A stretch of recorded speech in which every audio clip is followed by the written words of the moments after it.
नमस्कार, सुप्रभात। आप देख रहे हैं खबर एचपी और समय हो चला है हिमाचल की 25 बड़ी खबरों को जानने का। तो आइए एक नजर डालते हैं 25 बड़ी खबरों पर फटाफट अंदाज में। इससे पहले यदि आप वीडियो को लाइक नहीं किए तो लाइक कर दीजिए और चैनल को सब्सक्राइब कर लीजिए। 130 सरकारी स्कूलों में सीबीएसई पाठ्यक्रम, 2000 से ज्यादा पद भरे जाएंगे, जाने से वह शर्तें। हिमाचल प्रदेश सरकार ने सीबीएसई संबद्धता के लिए स्वीकृत 130 सरकारी सीबीएसई संबंध स्कूलों के लिए सीबीएसई संबंध स्कूल उत्कृष्टता योजना को तत्काल प्रभाव से लागू करने का आदेश जारी किए। इस संबंध में शिक्षा सचिव राकेश कंवर की ओर से इस बाबत अधिसूचना जारी की गई। इन स्कूलों में सैकड़ों पदों को भरने की भी मंजूरी दी गई है। सरकार ने 25 सितंबर 2025 को जारी 100 स्कूलों में विभिन्न श्रेणियों के 560 पदों का सृजन के आदेश दिए। इन पदों को सीबीएसई संबंध स्कूलों के लिए उत्कृष्टता योजना की एक उप योजना के तहत भरा जाएगा। इन स्कूलों में शिक्षकों की पोस्टिंग के कारण मूल काडर में रिक्तियों या इन स्कूलों में शेष रिक्तियों को जॉब ट्रेनिंग के रूप में सीधी भर्ती के माध्यम से भरा जाएगा।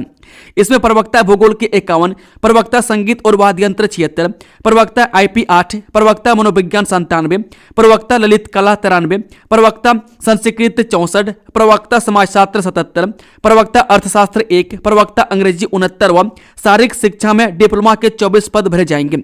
शैक्षणिक सत्र 2026-27 से प्रदेश में 130 स्कूलों में सीबीएसई पाठ्यक्रम पढ़ाया जाएगा।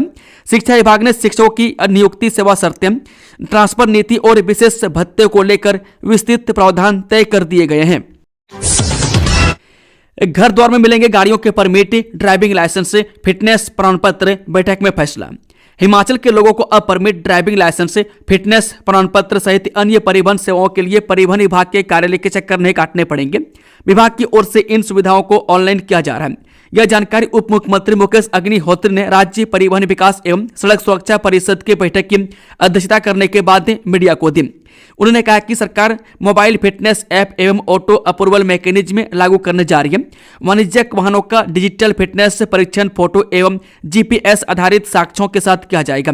दस्तावेज पूरे होने पर परमिट, ड्राइविंग लाइसेंस और फिटनेस प्रमाण पत्र जैसी सेवाओं को स्वीकृति दी जाएगी। इस दौरान उन्होंने एम फिटनेस ऐप का शुभारंभ किया। हिमाचल में करवट बदलेगा मौसम, लगातार 4 दिन बारिश बर्फबारी के आसार, जाने पूर्वानुमान। हिमाचल प्रदेश में मौसम करवट बदलने वाला। राज्य के कई भागों में लगातार 4 दिन बारिश बर्फबारी होने का पूर्वानुमान है। कुछ भागों में भारी बारिश बर्फबारी का ऑरेंज अलर्ट भी जारी किया गया। वहीं राज्य में शीतलहर का असर लगातार जारी है। शिमला सहित प्रदेश के 17 स्थानों पर रात का पारा 5 डिग्री सेल्सियस से कम दर्ज किया गया। इनमें से 4 स्थानों पर पारा माइनस में है। मेहताबों का रात का तापमान -10 डिग्री सेल्सियस तक गिर गया। बरठी, हमीरपुर व मंडी में शीतलहर दर्ज की गई है। बता दें कि आज राजधानी शिमला व अन्य भागों में मौसम साफ बना हुआ है।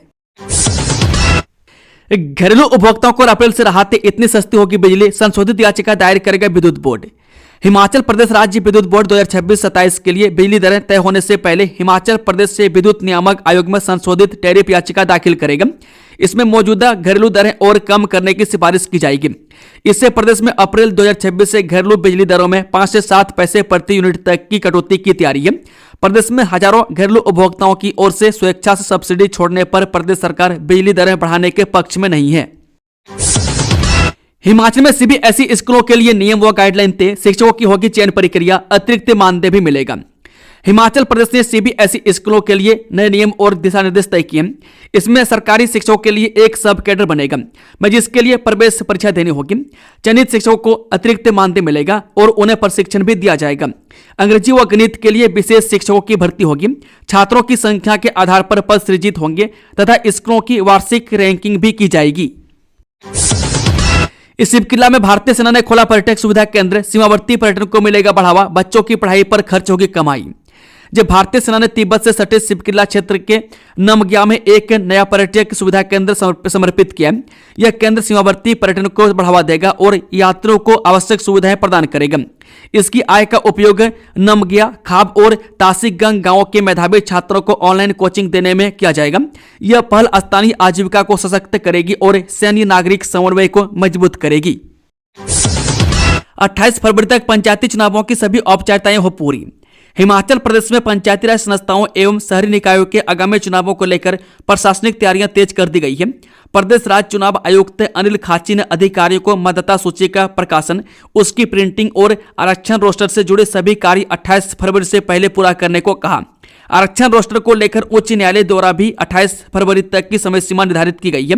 ऐसे में राज्य चुनाव आयोग उसी तिथि तक इंतजार करेगा। मंगलवार को राज्य सचिवालय में हिमाचल प्रदेश राज्य चुनाव आयुक्त के कार्यालय में आयोजित समीक्षा बैठक में अधिकारियों को उच्च न्यायालय के आदेशों की जानकारी दी गई। जल शक्ति विभाग के विश्राम गृह की बुकिंग सेवा हुई ऑनलाइन, डिप्टी सीएम ने किया शुभारंभ। जी हां, उप मुख्यमंत्री मुकेश अग्निहोत्री ने कल जल शक्ति विभाग के विश्राम गृहों के लिए ऑनलाइन आरक्षण प्रणाली का औपचारिक शुभारंभ किया। यह पहल डिजिटल गवर्नेंस की दिशा में एक महत्वपूर्ण कदम है। इस अवसर पर मुकेश अग्निहोत्री ने कहा कि इस पहल का उद्देश्य बुकिंग प्रक्रिया को सरल, पारदर्शी और प्रभावी बनाना है, जिससे विभागीय अधिकारियों के साथ साथ आम जनता को भी जल शक्ति विभाग के विश्राम गृहों में ठहरने के लिए कमरा बुक करवाने की सुविधा मिलेगी। 250 करोड़ से बनेगा Manali river front winter carnival के शुभारंभ पर सीएम सुक्खू ने की घोषणा। मुख्यमंत्री सुखविंदर सिंह सुक्खू ने आज पर्यटन नगरी मनाली में राष्ट्रीय स्तर पर आयोजित होने वाले विंटर कार्निवल 2026 का शुभारंभ किया। इस अवसर पर मुख्यमंत्री 300 झांकियों को हरी झंडी दिखाकर रवाना किया तथा माल रोड पहुंचने पर इन झांकियों का अवलोकन भी किया। इस अवसर पर मुख्यमंत्री ने मनाली में पर्यटन को बढ़ावा देने के लिए 250 करोड़ रुपए की लागत से रिवर फ्रंट विकसित करने की घोषणा की। इसके अलावा उन्होंने परिधि गृह मनाली के नए भवन में अतिरिक्त 5 कमरे बनाने, मनाली क्षेत्र में बाढ़ सुरक्षा के लिए आवश्यक 7 चिन्हित स्थानों के लिए सुरक्षा दीवार लगाने, ओल्ड मनाली में 2 करोड़ की लागत से पार्किंग निर्माण तथा गांव सोलंग तथा कराल में भूस्खलन के न्यूनीकरण संबंधी कार्यों के लिए 25-25 लाख रुपये प्रदान करने की भी घोषणा की। नीति आयोग के इंडिया इलेक्ट्रिक मोबिलिटी इंडेक्स में देश के अग्रणी राज्यों में शुमार हुआ हिमाचल। डिप्टी सीएम मुकेश अग्निहोत्री ने राज्य परिवहन विकास एवं सड़क सुरक्षा परिषद की बैठक की अध्यक्षता करते हुए कहा कि राज्य सरकार परिवहन क्षेत्र में पारदर्शिता, डिजिटल सुधार, सड़क सुरक्षा, रोजगार सृजन और हरित मोबिलिटी को प्राथमिकता देकर निरंतर कार्य कर रही है। उन्होंने कहा कि जनवरी 2023 से दिसंबर 2025 की अवधि में परिवहन विभाग ने 2597 करोड़ 59 लाख रुपए का राजस्व अर्जित किया है, जो पिछली सरकार की समान अवधि की तुलना में 1098 करोड़ रुपए यानी कि लगभग 73% अधिक है। यह वृद्धि सुदृढ़ प्रवर्तन व्यवस्था और डिजिटल पहलों का प्रत्यक्ष परिणाम है। सीएम सुक्खू ने मनाली को दी करोड़ की सौगात, 8 परियोजनाओं के किए उद्घाटन एवं शिलान्यास। जी हां, मुख्यमंत्री सुखविंदर सुक्खू ने कुल्लू जिला के मनाली विधानसभा क्षेत्र के प्रवास के दौरान 63 करोड़ 55 लाख रुपए की 8 परियोजनाओं के उद्घाटन तथा शिलान्यास किए। मुख्यमंत्री 10 करोड़ 69 लाख रुपए की लागत से प्रधानमंत्री ग्राम सड़क योजना के तहत नाथान जाना सड़क के उन्नयन कार्य, 5 करोड़ 4 लाख रुपए की लागत से मनाली कानियाल सड़क के स्तरोन्नत कार्य तथा नाबार्ड के तहत 13 करोड़ 19 लाख रुपए की लागत से निर्मित बबेली जिंदौड़ सड़क के मेटलिंग एवं टायरिंग कार्य का उद्घाटन किया। सीएम सुक्खू ने एनएसयूआई के चिट्टा मुक्त कैंपस कार्यक्रम का किया शुभारंभ। मुख्यमंत्री सुखविंदर सुक्खू ने शिमला से एनएसयूआई जिला मंडी के चिट्टा मुक्त कैंपस कार्यक्रम का शुभारंभ किया।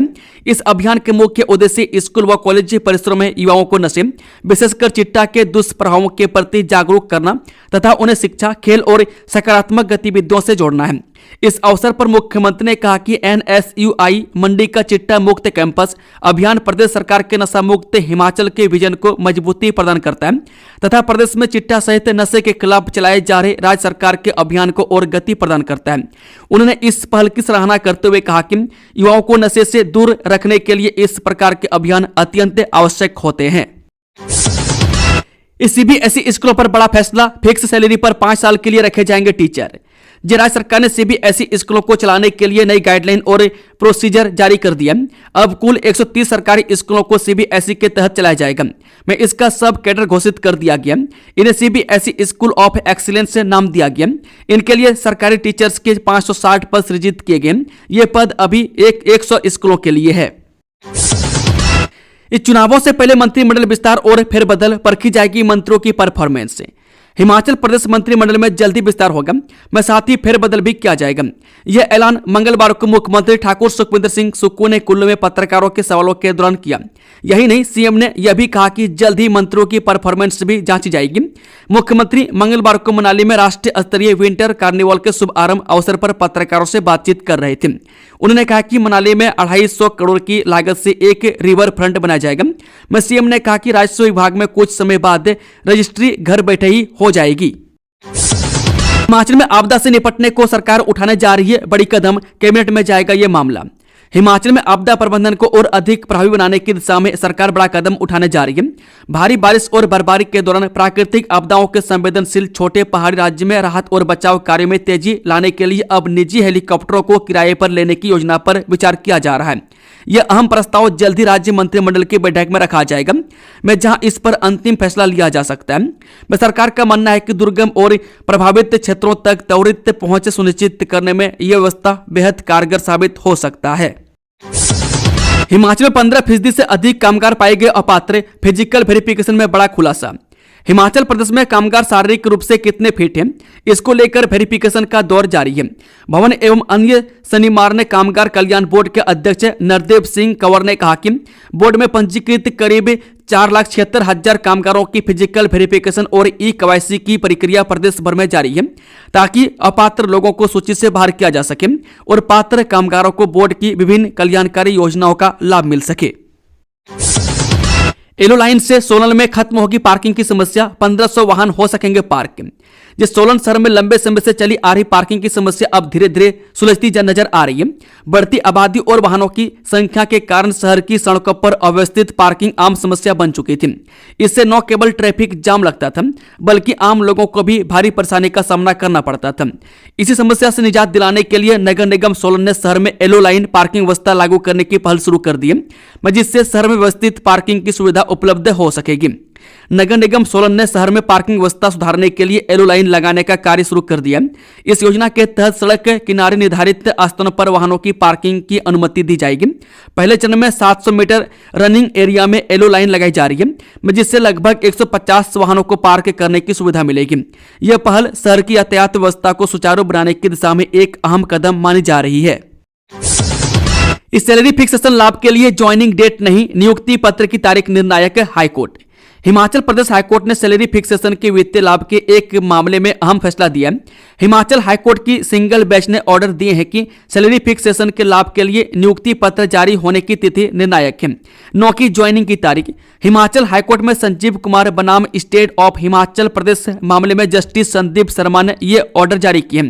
हाईकोर्ट ने अपने ऑर्डर में नियुक्ति पत्र जारी होने की तारीख और ज्वाइनिंग डेट के बीच की समय अवधि में हुए नियुक्ति के नियमों में संशोधन को याचिकाकर्ता पर लागू करने से इनकार किया है।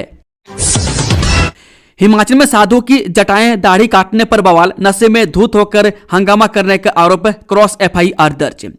हिमाचल प्रदेश के जिला सिरमौर से एक साधु के साथ कथित तौर पर मारपीट, दुर्व्यवहार और उसकी जटाएं व दाढ़ी काटने का मामला सामने आया। इस घटना का वीडियो सोशल मीडिया पर वायरल होने के बाद मामला तुल पकड़ता नजर आ रहा है। जांच में सामने आया है कि यह मामला उपमंडल संगड़ा के लगनू गांव से जुड़ा है। हालांकि घटना कुछ दिन पुरानी बताई जा रही है, लेकिन अब दोनों पक्षों की ओर से पुलिस थाना संगड़ा में शिकायत दर्ज होने के बाद पुलिस ने क्रॉस केस दर्ज कर जांच शुरू कर दी है। इस जिले की महिलाओं को मिलेंगे 1500 रुपये, 1 अप्रैल से जारी होगी किस्त। जिस साल 2022 के विधानसभा चुनाव में कांग्रेस ने महिलाओं को हर माह 1500 रुपये देने का वादा किया था।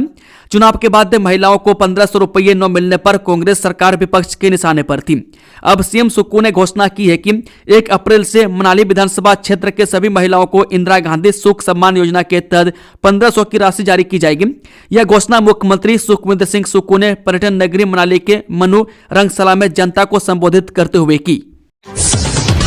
हिमाचल राज्यसभा चुनाव में हो सकता है खेल, अनुराग ठाकुर ने कह दी ये बड़ी बात। हिमाचल प्रदेश में आगामी राज्यसभा चुनाव को लेकर सियासी हलचल तेज होती नजर आ रही है। हमीरपुर लोकसभा क्षेत्र से सांसद और पूर्व केंद्रीय मंत्री अनुराग ठाकुर ने राज्यसभा चुनाव को लेकर बड़ा बयान दिया है, जिससे प्रदेश की राजनीति में चर्चाएं शुरू हो गई है। ऊना में आयोजित एक बैठक के बाद अनुराग ठाकुर ने साफ संकेत दिए कि राज्यसभा चुनाव के दौरान हिमाचल में एक बार फिर खेल हो सकता है।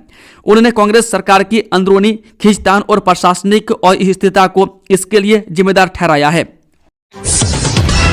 पद्मश्री ललिता वकील राष्ट्रपति भवन में रात्रि भोज को आमंत्रित। जी हां, पद्मश्री ललिता वकील को गणतंत्र दिवस पर राष्ट्रपति भवन में आयोजित होने वाले रात्रि भोज में राष्ट्रपति ने विशेष तौर पर आमंत्रित किया। चंबा रुमाल पर शानदार कलाकारी के लिए राष्ट्रपति भवन से मिले इस निमंत्रण से पद्मश्री ललिता वकील काफी गदगद हैं, क्योंकि देश के चुनिंदा लोगों को गणतंत्र दिवस पर राष्ट्रपति भवन में आमंत्रित किया गया। ऐसे में जब प्रीएसनल डिस्ट्रिक्ट चंबा से ताल्लुक रखने वाली ललिता वकील को गणतंत्र दिवस पर विशेष तौर पर आमंत्रित किया गया, तो इसे पूरे हिमाचल खासकर चंबा जिले के लिए बेहद गौरवान्वित करने वाले पल माना जा रहा है। खुद को एलन मस्क के बताकर ठग लिए 11,87,000 रुपये।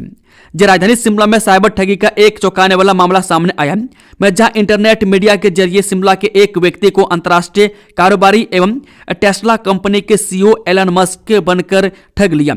साइबर ठगों ने खुद को टेस्ला कंपनी का प्रमुख बताकर पीड़ित को महंगे उपहार का झांसा दिया और उससे 11,87,000 रुपये ऐंठ लिए। पुलिस से प्राप्त जानकारी के अनुसार छोटा शिमला निवासी धन सिंह उस समय ठगी का शिकार हुए जब वह 18 जुलाई 2025 को ऑनलाइन थ्रेड एप्लीकेशन ब्राउज कर रहे थे। स्विफ्ट चैट ऐप में चेकआउट फीचर में जल्द करें सुधार, टीजीटी क्लास संघ ने समग्र शिक्षा निदेशक को सौंपा पत्र। स्विफ्ट चैट ऐप में चेकआउट फीचर में तत्काल सुधार किया जाए। संघ ने कहा कि स्विफ्ट चैट ऐप पर चेकआउट के समय बार बार तकनीकी दिक्कतें आ रही हैं, जिसके कारण छुट्टी के बाद ऑनलाइन हाजिरी करने में शिक्षकों को विलंब हो रहा है। चेकआउट हेतु स्कूल लोकेशन में ही उनको आधा घंटा तक रुकना पड़ रहा है। इसलिए शिक्षकों की सुविधा हेतु विद्या समीक्षा केंद्र इस तकनीकी समस्या को दुरुस्त करें। राजकीय टीजीटी क्लास संघ ने राज्य समग्र शिक्षा अभियान परियोजना निदेशक को इस बारे में मांग पत्र भेजा है। संघ ने समग्र शिक्षा अभियान के अंतर्गत लंबित 50% अनुदान शीघ्र जारी करने की मांग उठाई है। संघ के प्रदेश अध्यक्ष सुरेश कौशल, वरिष्ठ उपाध्यक्ष विजय बरवाल, महिला विंग अध्यक्ष रीता बलियानी, प्रदेश महासचिव विजय कुमार आदि ने कहा कि वर्तमान समय में शिक्षक सेमिनार आयोजित करना उपयुक्त नहीं है, क्योंकि इस समय नियमित कक्षाओं की पढ़ाई चल रही है और सेमिनार के कारण शिक्षण कार्य बाधित हो रहा है। यूपीएससी एग्जाम में बड़ा बदलाव, एआई के फेस टेस्ट में पास होने वाले ही दे पाएंगे भर्ती परीक्षा। संघ लोकसेवा आयोग भर्ती परीक्षाओं में बड़ा बदलाव करने जा रहे हैं। यूपीएससी एग्जाम की सभी परीक्षाओं से पहले एआई फेस टेस्ट लेगा, जिसमें पास होने वाले उम्मीदवार ही भर्ती परीक्षा दे सकेंगे। यह बदलाव 2026 से यूपीएससी की सभी परीक्षाओं में होने जा रहे हैं। आयोग यानी कि यूपीएससी ने नोटिस जारी कर नए बदलाव की जानकारी दी है। बता दें कि यूपीएससी द्वारा जारी नोटिस के अनुसार अब यूपीएससी की सभी भर्ती परीक्षाओं से पहले आर्टिफिशियल इंटेलिजेंस सभी परीक्षार्थियों का फेस टेस्ट यानी फेस ऑथेंटिकेशन किया जाएगा। ग्रेट खली बोले, अधिकारी दस्तावेज में कर रहे हेराफेरी, पुश्तैनी भूमि खंड में बता रहे हैं। अंतर्राष्ट्रीय रेसलर दिलीप सिंह राणा उर्फ द ग्रेट खली ने शिमला में पत्रकार वार्ता में पांवटा साहिब के राजस्व विभाग के अधिकारियों की कार्यप्रणाली पर गंभीर आरोप लगाए। उन्होंने कहा कि पांवटा साहिब के गांव सूरजपुर और भाटावाली समेत आसपास के क्षेत्र में रहने वाले 100 से अधिक लोगों की जमीनों के दस्तावेजों में बड़े पैमाने पर गड़बड़ी की गई है। इसमें लोगों की पुश्तैनी जमीन को अब किसी और जगह पर दर्शाया जा रहा है। हैरानी इस बात की है कि जिस जमीन पर लोगों दशकों से खेती बाड़ी कर रहे हैं वह जमीन अब बाती खंड में बताई जा रही है। उन्होंने इस मामले की जांच के लिए गठित कमेटी की कार्यवाही पर भी सवाल उठाते हुए प्रदेश सरकार से इस मामले में हस्तक्षेप कर नई कमेटी का गठन कर उन्हें और अन्य लोगों को न्याय दिलाने की मांग की है। खली ने बताया कि उनके पिता ने वर्ष 2013 में सूरजपुर गांव में जसवीर कौर से 16 बीघा जमीन खरीदी। उन्होंने जमीन की रजिस्ट्री करवाई, लेकिन अब उनकी कई बीघा जमीन को खंड में बताया जा रहा है, जबकि वह वर्तमान में इस जमीन पर काबिज हैं और खेतीबाड़ी कर रहे हैं। उत्तराखंड में हिमाचल की कसमल से बनेगी औषधि, इन रोगों के उपचार में होता है उपयोग। हिमाचल प्रदेश के चंबा जिले में प्राकृतिक रूप से पाई जाने वाली कसमल अब उत्तराखंड स्थित औषधि कारखानों में दवा निर्माण के काम आ रही है। कसमल के पत्तों से लेकर जड़ों तक का उपयोग मधुमेह यानी कि शुगर, पीलियम, बवासीर और आंखों के रोगों के उपचार में प्रयोग होने वाली औषधियों में किया जाता है। उत्तराखंड के आम डंडा क्षेत्र में स्थित औषधि कारखानों में कसमल की मांग लगातार बढ़ी है। बीते एक सप्ताह में 68 मालवाहक वाहनों के माध्यम से 5850 क्विंटल कसमल की खेप उत्तराखंड रवाना की गई है। चंबा जिले के चुराह और चंबा विधानसभा क्षेत्रों के अंतर्गत आने वाले परिक्षेत्रों में वन भूमि के साथ साथ निजी भूमि पर भी कसमल का प्राकृतिक उत्पादन हो रहा है। इस सरकारी स्नैक के वेनम एंटी सीरम का सैंपल फेल, CDL कसौली में हुई जांच। देश भर के सरकारी अस्पतालों में मिलने वाले स्नैक के वेनम एंटी सीरम का सैंपल फेल हो गया। सर्पदंश पर लगाए जाने वाले इस एंटी सीरम को महाराष्ट्र सरकार के हाफकिन बायो फार्मा में तैयार किया गया। सैंपल जांच के लिए केंद्रीय ड्रग्स लैब कसौली भेजा गया था। प्रयोगशाला में जांच के दौरान एंटी सीरम में मॉइस्चर यानी कि नमी की मात्रा 3% से ज्यादा पाई गई। CDS सैंपल फेल होने की रिपोर्ट स्वास्थ्य मंत्रालय और महाराष्ट्र सरकार को भेज दी है। हाफकिन बायो फार्मा से सरकारी स्तर पर वैक्सीन की सप्लाई होती है। एचपीयू के CDOE से पढ़ाई हुई महंगी, नए छात्रों के लिए 20% तक बढ़ गई फीस। हिमाचल प्रदेश विश्वविद्यालय के दूरस्थ एवं ऑनलाइन शिक्षा केंद्र से यूजी और पीजी की पढ़ाई महंगी हो गई है। नए विद्यार्थियों को अब 20% अधिक फीस भरनी होगी। इसी की मंजूरी के बाद CDOE ने नया फीस स्ट्रक्चर लागू कर दिया। इस बीच सोमवार से CDOE ने नए सत्र के लिए प्रवेश प्रक्रिया भी शुरू कर दी है। एचपीयू की कार्यकारी परिषद ने हाल ही में प्रवेश शुल्क समेत फीस में 20% तक वृद्धि के प्रस्ताव को मंजूरी दे दी थी। अब नए फीस स्ट्रक्चर के अनुसार BA प्रथम वर्ष की सालाना फीस 6240 रुपये होगी, जबकि पहले 4800 रुपये थी। वहीं बीकॉम की फीस 5400 से बढ़कर 7020 रुपये हो गई है। पीजी में MA की फीस 3300 से बढ़कर 4290 रुपये तक की गई है। में एमएड के लिए 4300 की जगह 5590 रुपये देने होंगे। एमकॉम की फीस 3600 से बढ़ाकर 4680 रुपये तय की गई है। विश्वविद्यालय का कहना है कि दूरस्थ एवं ऑनलाइन शिक्षा व्यवस्था के संचालन, डिजिटल संसाधनों के विस्तार समेत अध्ययन सामग्री की गुणवत्ता और परीक्षा व्यवस्था को मजबूत करने के लिए फीस में बढ़ोतरी की गई है। चीन सीमा तक आसान होगी आवाजाही, 4 लेन बनेगा शिमला रामपुर हाईवे, सर्वे पूरा। जी हां, शिमला रामपुर नेशनल हाईवे को 4 लेन में बदलने की योजना जल्द धरातल पर उतरने जा रही है। प्रदेश सरकार ने पहले चरण की औपचारिकताएं पूरी कर ली है। इस हाईवे का ट्रैफिक सर्वे पूरा कर इसकी रिपोर्ट केंद्रीय भूतल परिवहन एवं राजमार्ग मंत्रालय को भेज दी है। यह नया 4 लेन वर्तमान में निर्माणाधीन परमाणु शिमला 4 लेन से जुड़ेगा। इससे रामपुर, किन्नौर और चीन सीमा तक आवाजाही आसान हो जाएगी। सरकार ने लोक निर्माण विभाग के NH डिवीजन से इस हाईवे का ट्रैफिक सर्वे करवाया है। NH डिवीजन ने इसकी सर्वे रिपोर्ट केंद्रीय भूतल परिवहन मंत्रालय को भेज दी है। दोस्तों, खबरों का सिलसिला समाप्त होता है। अगर जानकारी पसंद आई हो तो वीडियो को लाइक, शेयर, चैनल को सब्सक्राइब जरूर से जरूर कर लें और कमेंट बॉक्स में अपना फीडबैक देना ना भूलें। Thank you, all the best. जय हिंद, जय भारत, जय हिमाचल।